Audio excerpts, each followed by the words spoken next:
नमस्कार, सभी लोगों का इस चैनल में स्वागत है। और देखिए, इस समय हम कक्षा 10 के गणित के विद्यार्थियों को त्रिभुज से संबंधित प्रमेय का अध्ययन करवा रहे हैं, जिसके अंतर्गत 7.1 प्रश्नावली के अंतर्गत आने वाले प्रमेय को हमने बताया, जो सूत्र के रूप में उस अभ्यास के प्रश्न में उपयोग में लाए गए और उस पर अंकीय प्रश्नों को हमने हल करवाया। इस समय हम अभ्यास प्रश्न 7.2 के लिए प्रमेय बता रहे हैं। पिछले एपिसोड में हमने एक प्रमेय बताया था और दूसरे प्रमेय को बताया था कि समझा दिया था कि इसी रूप में इसको कर लेना। आज प्रमेय 3 है। प्रमेय 3 क्या है? भुजा कोण भुजा सास पर आधारित, सास सार्क एंगल सार्क, यानी कोई दो त्रिभुज हैं और उनके संगत कोण आपस में बराबर हैं, तो संगत कोण के सम्मुख आने वाली भुजाएं परस्पर समानुपाती हैं, तो वह दोनों त्रिभुज समरूप होंगे। हमने बताया था कि प्रमेय में ज्यादातर किताबों में केवल उत्पत्ति से शुरू किया है, लेकिन इसमें तुम 3 हेडिंग अपनी तरफ से डालिए। ज्ञात, रचना और सिद्ध करना है। ज्ञात तुम्हें प्रमेय से ही मिलेगा, पैराग्राफ से। रचना, उसमें कोई उस आकृति के अलावा जो भी क्रिया करनी हो, और सिद्ध क्या करना है वो लिखना है। फिर उत्पत्ति। तो देखिए, प्रमेय है तुम्हारा सास पर आधारित प्रमेय 3।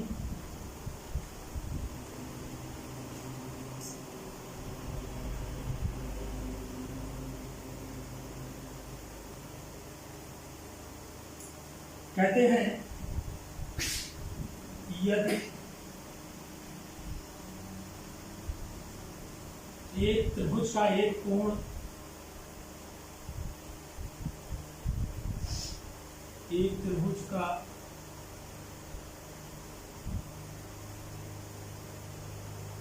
एक कोण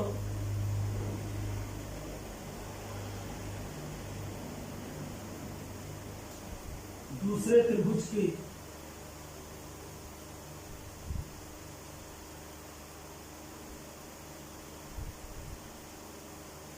एक कोण के बराबर हो,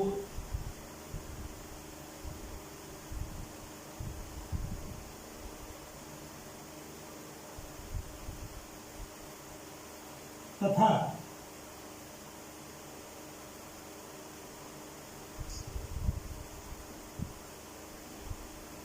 इन कोणों के अंतर्गत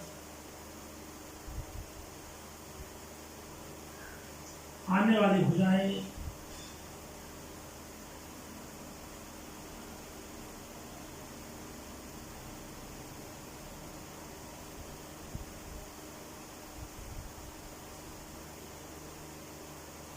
समानुपाती हों,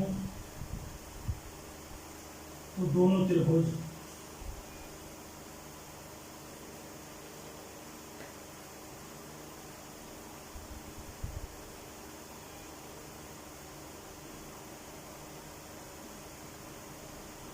समरूप होते हैं।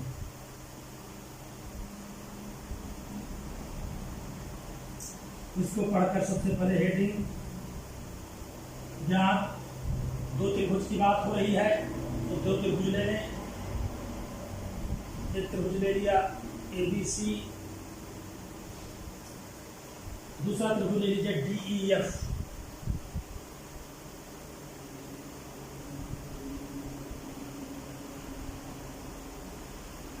ज्ञात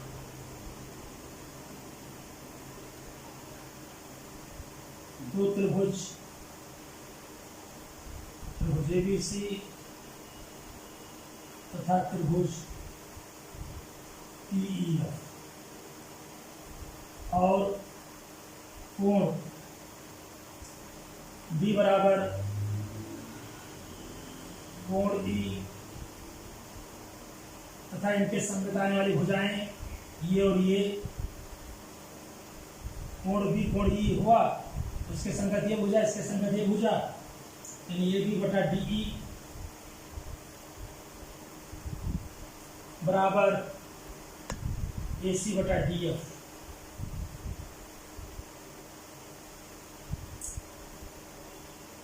सिद्ध करना है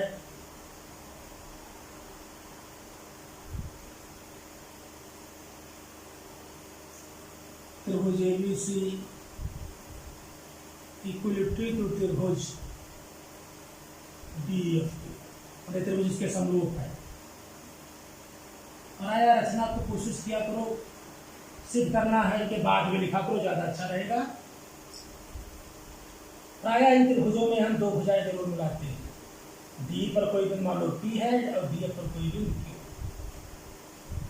ये चीज रचना में पी को क्यू से मिलाया,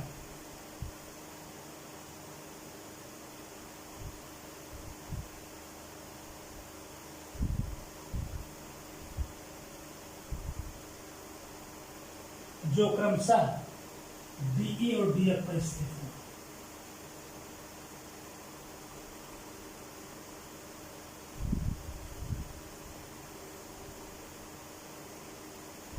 ये चीज है। इतना प्रश्न पढ़ करके तुम यहां पर 3 हेडिंग डालोगे। प्रमेय है तुम्हारा क्या, कहते हैं ये एक त्रिभुज है, हमने माना एबीसी, दूसरा त्रिभुज क्या है डीएफ, उनके कोण यानी कोण एबीसी बराबर कोण डीईएफ यानी कोण बी बराबर कोण ई, तथा इनके अंतर्गत आने वाली जो भुजाएं हैं यानी ए बी बटा डी और ए सी बटा डी एफ ये समानुपाती हो, यानी इनका अनुपात आपस में बराबर हो, तो हमें सिद्ध करना है कि त्रिभुज एबीसी इक्विलिटरी टू त्रिभुज डी एफ यानी त्रिभुज एबीसी त्रिभुज डी एफ के समरूप है। रचना क्या किया गया है, पी को क्यू से मिला दिया गया है, जो क्रमशः डी और डी एफ पर स्थित है।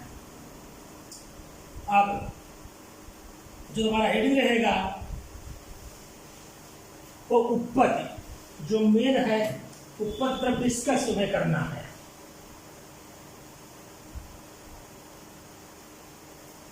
तो उत्पत्ति को हम समझाया दे रहे हैं चित्र के माध्यम से, तो इसको समझ करके कुछ किताब का सहयोग लेकर के देख करके फिर अपने आप लिखिएगा इसको। तो जैसे देखते हैं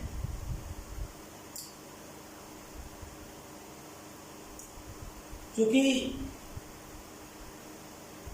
त्रिभुज एबीसी और त्रिभुज डीईएफ इस प्रकार है कि ए बी बटा डी बराबर ए सी बटा डी एफ के, तथा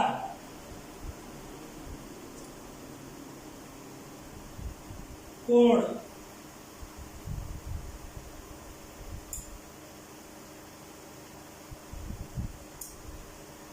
बी बराबर कोण ई की, या तुम कोण ए बराबर कोण डी भी कर सकते हो, कोण ए बराबर कोण डी।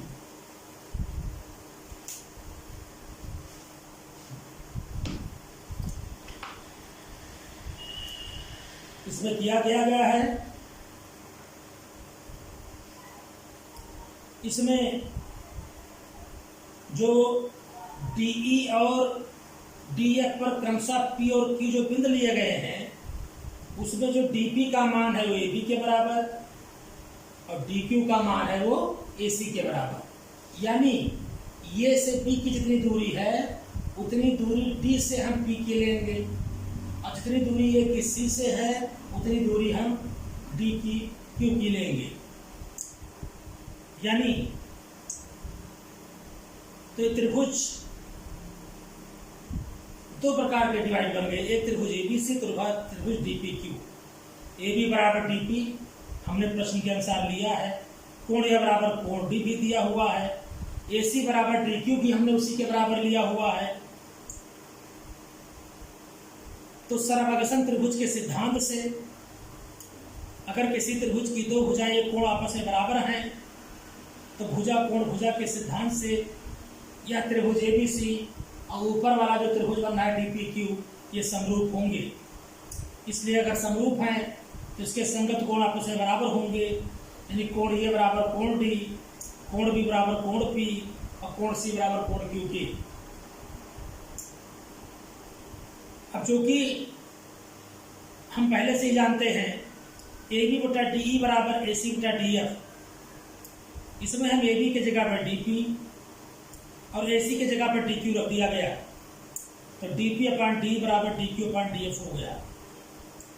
तो समानुपातिकता का जो प्रमेय है, अपोजिट प्रमेय, इससे क्या निष्कर्ष निकलेगा?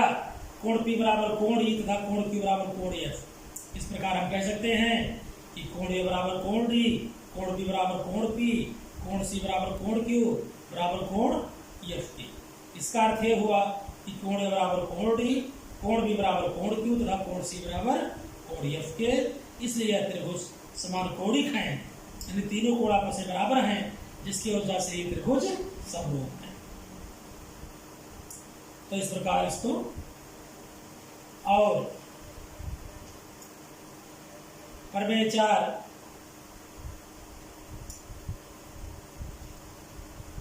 को भी देख करके सिद्ध कर लीजिएगा।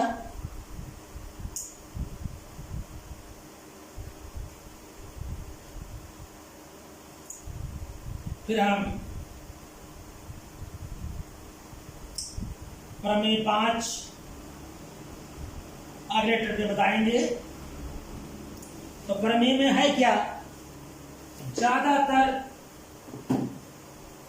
जो पॉइंट्स हैं वो तुम्हारे इसमें दिए हुए हैं बुक में, बस ये चीज नहीं दिया हुआ है, ये हमने करके दिखा दिया है। उत्पत्ति को हमने समझा दिया है किताब का थोड़ा सहयोग लेकर के, और इसके बाद अपने आप स्वयं सिद्ध करने का प्रयास करें। और परीक्षा में 2 प्रमेय आएंगी, तो इसे तैयारी करते रहें, और नहीं आया तो उस पर सवाल अवश्य आएगा, क्योंकि उधर 7.1 में तुमने देखा, क्योंकि उस पर प्रमेय पर आधारित किस प्रकार के सवाल पूछे गए हैं। तो बस आज इतना सा ही। बहुत बहुत धन्यवाद, नमस्कार।